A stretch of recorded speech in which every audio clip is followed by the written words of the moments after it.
நீங்கள் பார்த்துட்டு இருக்கிற இடம் ஹைகோர்ட் பாரிஸ் கார்னர். நம்ம போகக்கூடிய இடம் பார்த்திங்கன்னா காளிகாம்பாள் கோயில். நம்ம வந்து காளிகாம்பாள் கோயிலுக்கு போகிறதுக்கு வழியை நான் சொல்கிறேன், அப்படியே பார்த்துருங்க. நம்ம கம்பச்சட்டி ஸ்ட்ரீட் வழியாக தான் காளிகாம்பாள் கோயில். இங்கே பேரிகேட் இருக்கிறதுனால நம்ம உள்ள வரைக்கும் போக முடியாது. இங்கேயே நம்ம வந்து பார்க் பண்ணிவிட்டு முதல்ல நம்ம ஸ்ரீ சித்தி விநாயகரை தரிசனம் செய்யலாம். காளிகாம்பாள் கோயிலுக்கு வர முடியாதவங்க நீங்களும் என்னோட வர மாதிரி நினச்சி நம்மளோ சாமியை கும்பிடலாம். வாங்க என்னோட.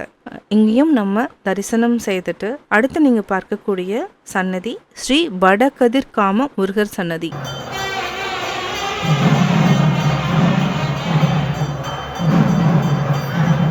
அர்ச்சனை செய்யக்கூடிய இடம் இங்கே மட்டும்தாங்க. கருவறைக்குள்ளேயும் அர்ச்சனை கிடையாது. நம்ம சுவாமியை தரிசனம் செஞ்சுட்டு வந்துடணும். அதுக்கப்புறம் இங்கே வந்து என்னென்னா அர்ச்சனைக்கு வந்து தேங்காய் பழம் இல்லாமல் அவங்க அர்ச்சனை பண்ணுறதே கிடையாது. நம்ம தேங்காய் பழம் வாங்கிட்டு உள்ளே போனால் தான் அவங்க அர்ச்சனைக்கு பெயர் கேட்குறாங்க.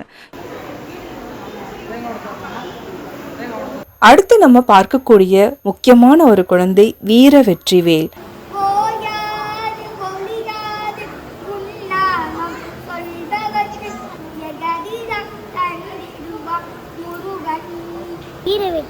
எங்கேருந்து வரீங்க? அம்பத்தூர்ல. முருகா பிடிக்குமா உங்களுக்கு? ரொம்ப பிடிக்குமா? ரொம்ப அழகா பாருங்க. அர்ச்சனை செய்த பிறகு நம்ம தட்சிணாமூர்த்தியை வழிபடலாம். அடுத்து காளிகாம்பாள் கோயிலில் பிரம்மாவுக்குன்னு ஒரு தனி சன்னதி இருக்குது.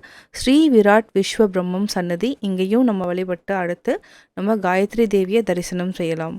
அடுத்து ஸ்ரீ துர்கை சன்னதியும் நம்ம வழிபடலாம். கோயில் வளாகத்துக்குள்ளேயே நம்ம சாமி வந்து தரிசனம் முடிச்சுட்டு வரப்போ பிரித்யங்கரா தேவி கோயில் இருக்குது. இங்கே பார்த்தீங்கன்னா ஒரு ரிலாக்ஸாக சாமி கும்பிட்டு போகிறதுக்கான இடம். இங்கே பிரித்யங்கரா தேவி சுமங்கலி பூஜையின் முடிஞ்சிட்டு எல்லாருமே பிரசாதம் கொடுத்துட்ருக்குறாங்க.